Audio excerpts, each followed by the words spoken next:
E será que O Senhor dos Anéis, Os Anéis do Poder, conseguiu honrar as obras do Tolkien e trazer uma série de grande qualidade? Ou será que O Senhor dos Anéis, Os Anéis do Poder é uma grande decepção? Vem comigo que no vídeo eu vou trazer a crítica da primeira temporada de O Senhor dos Anéis, Os Anéis do Poder.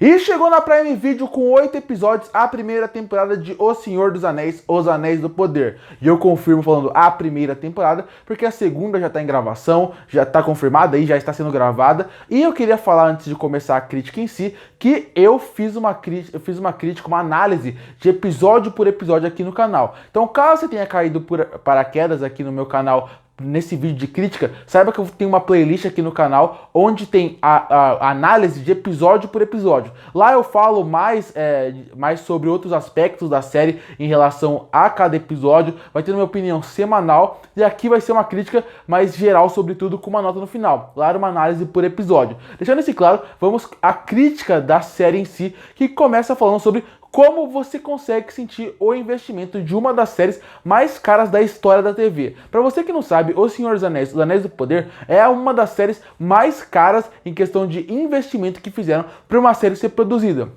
E você vê isso em tela, você sente isso. Os lugares são vivos, os lugares fazem com que você, em todo momento, se sinta no universo de Tolkien, se sinta no universo de fantasia e principalmente se sinta que aquele universo é real. Isso é muito bom para a série, porque faz com que o público crie uma ligação mais forte. Tem momentos onde você está vendo e você pensa, esse lugar poderia existir na nossa vida. E claro, quando o CGI está ruim, ele pode te tirar da série. E não é isso que acontece aqui. E isso eu gostei bastante, pela criação de mundo, por como deixa o universo mais vivo, como faz com que você se sinta dentro do universo de Tolkien. E não é só pelo visual que eu falo isso, eu falo por tudo. Pelo figurino dos personagens, que também é muito bom. Tirando de Númenor, que é um pouquinho piorzinho em alguns momentos, todos os outros cenários são muito bons, são muito vivos. E eu digo mais, a característica do visual de cada personagem nessa série, desde os pés peludos, passando até pelos orcs que aparecem em alguns momentos da série, eles acabam até criando um desenvolvimento para um personagem dentro, fora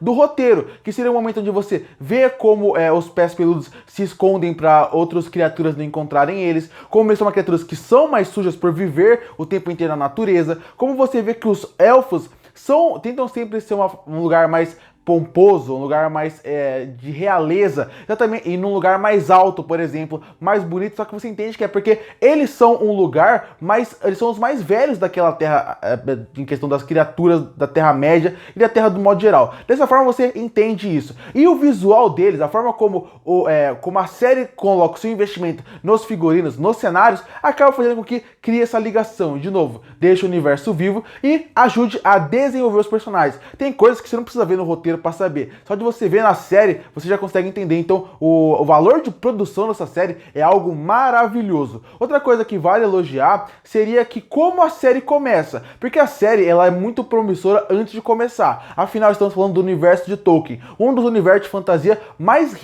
rico de todos. Tanto que o universo de RPG, de D&D, ele foi criado em cima dos universos de Tolkien, pra você ter uma noção de como ele é rico. Então, o potencial existia antes da série nascer. E quando a série nasce e ele lança os primeiros episódios, você consegue ver que a série tem um potencial gigantesco de personagem, de atuação, de universo como um todo, e principalmente por causa dessa parte do visual que você vê, que é algo que você provavelmente nunca viu na TV, de tão bonito que é. E essa qualidade não é só num episódio ou outro, ele fica o episódio inteiro do primeiro ao último. Tudo funciona muito bem, menos em Númenor. Vale sempre destacar, porque de todos esses lugares, Númenor foi o que mais me incomodou em relação à produção. Porque tudo que os outros lugares passam de um lugar vivo, Númenor passa de uma novela que se passa 8 horas da noite, 9 horas da noite, onde parece que ele tem um lugar gigantesco, mas quando eles estão conversando com o povo, parece que tem 2 ruas. Então esse é o problema. Mas Senhor dos Anéis, Os Anéis do Poder, ele vem para reforçar uma coisa muito interessante,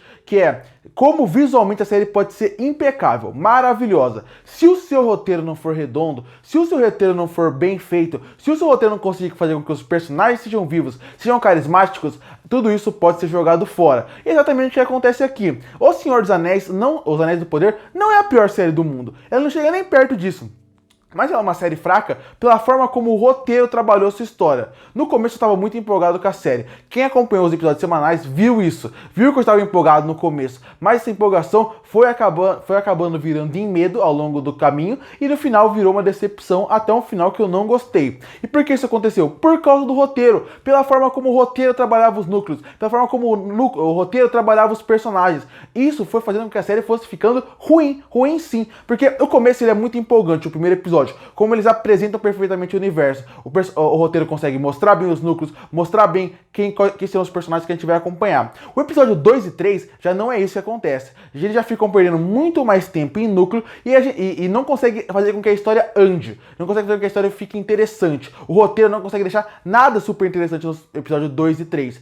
E o episódio 4 já é a metade da série. Já é a metade da série e você sente que as coisas não estão andando. E porque o roteiro não está trabalhando bem aquela história. Você não sente uma ameaça, você não sente muito bem que as coisas estão acontecendo, e até as coisas começam a andar mais ou menos no episódio 4. Quando chega no episódio 5, é uma repetição de falas, uma repetição de fatos que são muito incômodas mesmo. O episódio 5, ele é um retrato do que está sendo a série até agora, perdendo tempo com um núcleo que não fazia diferença nenhuma, parecia que não fazia diferença nenhuma, perdendo tempo querendo repetindo diálogos. Só pra você ter uma noção, o final do episódio 4, eles terminam falando que o Númenor vai pra Terra-média pra lutar. O episódio 5 inteiro é eles não indo pra lugar nenhum. É focando em Númenor, eles não indo pra lugar nenhum.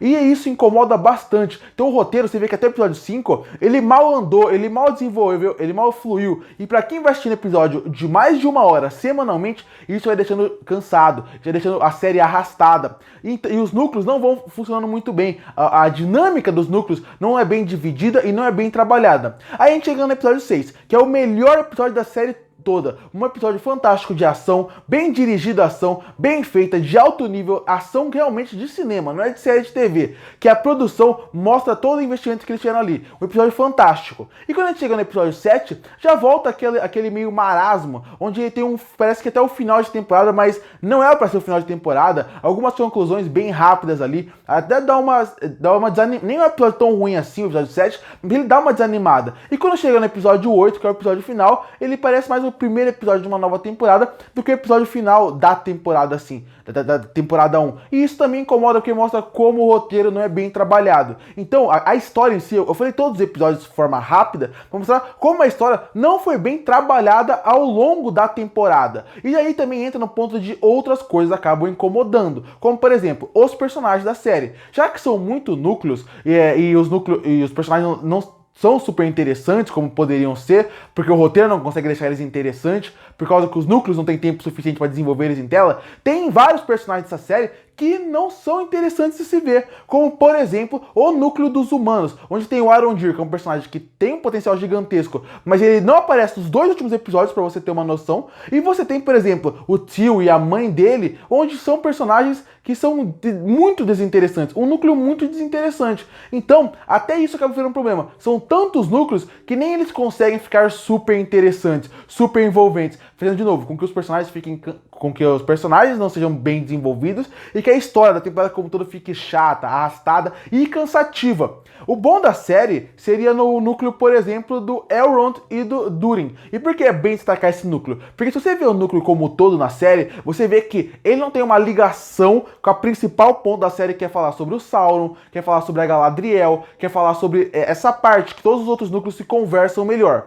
Mas o Elrond e o Durin, apesar de eles não terem uma ligação direta com o núcleo principal, você vê que não tem uma grande ligação, eles são tão bons, a dupla é tão boa em tela, são tão engraçados, tão divertidos, que o núcleo deles funciona, provando que se a série tivesse um roteiro bem escrito, a série poderia estar mais devagar, desenvolvendo mais os núcleos, a história poderia não estar super corrida, mas a gente estaria interessado semanalmente a querer ver a série exatamente porque os personagens estão funcionando, os núcleos estão funcionando, mas não é isso que está acontecendo. Tudo que o Elrond e o o Elrond e o Durin têm com uma excelente amizade, uma excelente química. Por exemplo, a Galadriel não tem com o Aziband. Eles tentam criar uma ligação com eles que eu acho super forçado. Inclusive, eu gosto até dos atores da série. As séries são boas. E eu não achei justo as críticas que a atriz e a personagem da Galadriel recebeu, pelo menos no começo da série. A atriz da Galadriel, ela é muito boa. Eu gostei muito dela. Visualmente, eu acho que ela entrega com a personagem. O problema dela vai mais no roteiro. Porque eu acho que no começo eu gostava da Galadriel guerreira. Eu gostava da Galadriel que eles estavam entregando em tela. Mas ao longo, eu não gosto muito como vai tratando ela e os elfos. Sempre parece que ela e os elfos não sabem nada. Eles são os mais velhos da Terra-média ali naquele momento, envolvendo os outros personagens que estão ali. E ninguém parece que sabe nada. Sempre eles recebem discurso dos outros. Enfim, O Senhor dos Anéis, O Senhor dos Anéis, Anéis do Poder, é uma série que ele tem um problema de roteiro. E esse problema é um problema que acaba levando para várias outras coisas. Porque o roteiro é a alma do seu projeto. O roteiro é o que faz você se interessar pelos personagens, construir bem os personagens, construir bem a história. Eu repito mais uma vez, essa não é a pior série do mundo, mas é uma série muito decepcionante, com um potencial gigantesco. Inclusive é por isso que eu não vou abandonar a série, é por isso que eu quero ver a segunda temporada e quero muito ver o que eles podem fazer, porque o potencial tá ali em investimento e com as obras originais. Mas se eles seguirem o roteiro que eles resolveram seguir dessa primeira temporada, eu fico preocupado para qual caminho eles podem ir. Concluindo, O Senhor dos Anéis, Os Anéis do Poder é uma série que tecnicamente ela é fantástica. Uma trilha sonora marcante, uma direção que funciona muito bem em vários momentos, principalmente no ponto de construção de mundo, na parte de mostrar como aquele lugar é vivo e até algumas partes mais inventivas, quando quer mostrar algumas partes do passado, como uma cena envolvendo, por exemplo, um Balrog, e ao mesmo tempo ela consegue trazer boas sequências de ação. No episódio 6, fantástico. Mas essa série, como eu falei na crítica, ela vem para provar que se você não tem um bom roteiro em mão, não adianta nada você tecnicamente ser impecável, porque o principal é que o roteiro funcione. E aqui o roteiro não funciona em todos os sentidos. Os núcleos não são bem divididos, não são coesos, e dessa forma acaba fazendo com que a série apareça chata, arrastada, desinteressante em várias coisas, não consegue desenvolver bem seus personagens, e até na parte de como algumas atitudes deles acabam incomodando. Inclusive, tem alguns diálogos que eles colocam na boca de alguns personagens aqui que é difícil de ver, não só por serem incoerentes, mas que são ruins mesmo. Então, eu acho que a resolução, o problema tá aqui para a segunda temporada. Achar alguém que trabalhe melhor o roteiro e, principalmente, trabalhe melhor a forma como os núcleos vão funcionar ao longo da temporada. E por isso que eu fecho a primeira temporada de O Senhor dos Anéis, Os Anéis do Poder, com uma nota 4 de 10. Curte para fortalecer o canal, se inscreve para não perder os próximos vídeos. E aí, o que você achou de O Senhor dos Anéis, Os Anéis do Poder? Que nota você daria para ele? O que você espera da segunda temporada? Comenta aqui embaixo. E eu volto no próximo vídeo.